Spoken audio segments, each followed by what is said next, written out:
Bismillahirrahmanirrahim. Assalamualaikum warahmatullahi wabarakatuh. Apa kabar anak-anak? Mudah-mudahan dalam keadaan sehat selalu. Tidak bosan-bosannya Pak Guru selalu mengingatkan kepada anak-anak untuk selalu menjaga kesehatan, jaga jarak, pakai masker dan cuci tangan dengan sabun. Anak-anak, mudah-mudahan kita dalam keadaan sehat walafiat, tetap semangat dalam mengikuti pelajaran di rumah. Sebelum belajar, marilah kita berdoa sesuai dengan agama kita masing-masing. Berdoa mulai, berdoa selesai. Pak Guru lanjutkan pelajaran berikutnya yaitu peristiwa dan kehidupan. Tema 7 subtema 1, peristiwa kebangsaan masa penjajah. Kelas 5 semester 2 bersama Marian. Rempah-rempah dari Indonesia. Indonesia memiliki berbagai jenis rempah-rempah sehingga menjadi incaran bangsa Eropa. Salah satu manfaat rempah-rempah antara lain adalah, contohnya adalah cengkeh. 1. Untuk bumbu masak. 2. Bangsa Cina dan Jepang rempah-rempah cengkeh sebagai bahan dupa. 3. Sebagai aromaterapi, obat sakit. Cengkeh banyak manfaatnya menjadi nilai ekonomis tinggi. Selain cengkeh, lada, pala, dan kopi juga menjadi incaran bangsa Eropa, sehingga mereka ingin menguasai Indonesia dengan cara menjajah. Bangsa kita mengalami penjajahan cukup lama. Selama masa penjajahan, bangsa kita mengalami penderitaan akibat adanya penindasan. Pada masa pemerintahan kerajaan-kerajaan Islam di Indonesia, datanglah orang-orang Eropa yang mengadakan pelayaran samudra. Kedatangan bangsa Eropa di Nusantara mula-mula disambut oleh bangsa Indonesia. Namun ketika bangsa Eropa ingin menguasai Nusantara, mereka mendapat reaksi keras berupa perlawanan di berbagai daerah. Lalu apa sebabnya yang melatar belakangi bangsa-bangsa Eropa tersebut datang ke Indonesia dan akhirnya menjajah bangsa Indonesia? Ayo pelajari lebih lanjut tentang kedatangan bangsa Eropa. Peristiwa kedatangan bangsa Barat. Mulai akhir abad 15, bangsa Eropa berusaha melakukan penjelajahan samudera. Bangsa Eropa yang pernah melakukan penjajahan di Indonesia antara lain adalah bangsa Portugis pada tahun 1511 tiba di Malaka, bangsa Spanyol tahun 1521 di Tidore, bangsa Belanda tahun 1596 di Pelabuhan Banten, bangsa Inggris tahun 1811 di Batavia, dan bangsa Jepang tahun 1942. Faktor-faktor pendorong penjelajahan samudera antara lain sebagai berikut. A. Mencari kekayaan. Mereka mencari rempah-rempah sekitar abad 15. Di Eropa harga rempah-rempah mahal sekali seperti harga emas. Rempah-rempah dibutuhkan untuk bahan industri, obat-obatan, dan bumbu masak. B. Penyebaran agama. Bangsa Eropa membawa misi khusus penyebaran agama kepada penduduk daerah yang dikuasainya. Tugas mereka ini dianggap sebagai tugas suci yang harus dilaksanakan ke seluruh dunia dan dipelopori oleh bangsa Portugis.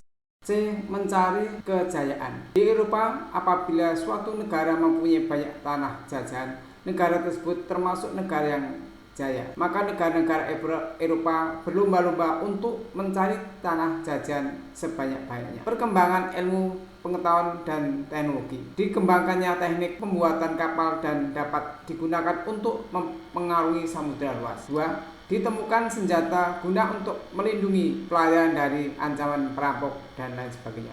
3. Ditemukan kompas digunakan sebagai penunjuk arah. Dengan adanya kompas, bisa berlayar tidak tergantung keadaan alam, misalnya bulan atau bintang.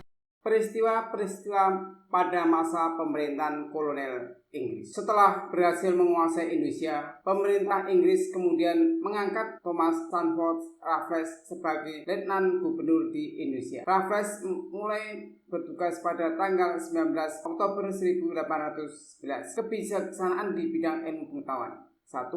Mengundang ahli pengetahuan dari luar negeri untuk mengadakan berbagai penelitian ilmiah di Indonesia. 2. Raffles bersama Arnoldi menemukan bunga bangkai sebagai bunga raksasa terbesar di dunia. Bunga tersebut diberi nama ilmiah Rafflesia arnoldi. 3. Raffles menulis buku Histories of Java dan merintis perkembangan kebun raya Bogor. Kebun Raya Bogor merupakan kebun biologi yang mengoleksi berbagai jenis tanaman di Indonesia, bahkan dari berbagai penjuru dunia. Kebijaksanaan di bidang ekonomi. 1. Menghapus kontinenten penyerahan diganti dengan sistem sewa tanah atau land rent. 2. Semua tanah dianggap milik negara, maka petani harus membayar pajak sebagai uang sewa. Upaya Raffles menerapkan sistem pajak tanah mengalami kegagalan karena faktor-faktor sebagai berikut. 1. Sulit menentukan besar kecilnya pajak bagi pemilik tanah karena tidak semua rakyat mempunyai tanah yang sama. 2. Sulit menentukan luas sempitnya dan tingkat kesuburan tanah tani. 3. Keterbatasan pegawai Raffles. 4. Masyarakat desa belum mengenal sistem uang. Kebijaksanaan di bidang pemerintahan, pengadilan, dan sosial. Dalam bidang ini, Raffles menetapkan kebijaksanaan sebagai berikut. 1. Pulau Jawa dibagi menjadi 16 karesidenan termasuk Yogyakarta dan Surakarta. 2. Setiap karesidenan mempunyai badan pengadilan. 3. Melarang perdagangan budak. Peristiwa pada masa penjajahan kolonial Belanda. Tahun 1595, Belanda berangkat dari Eropa di bawah pimpinan Cornelis de Houtman dan sampai di Indonesia pada tahun 1596 dengan mendarat di Banten. Sejak pelayaran de Houtman, banyak berdiri perusahaan-perusahaan dagang Belanda yang masing-masing memiliki kapal sendiri dan berlayar di Indonesia. Pembentukan VOC. Pedagang Belanda dengan didukung oleh pemerintahnya membuat kongsi dagang yang bernama VOC pada tanggal 20 Maret 1602. Tujuan VOC di Indonesia antara lain sebagai berikut. 1.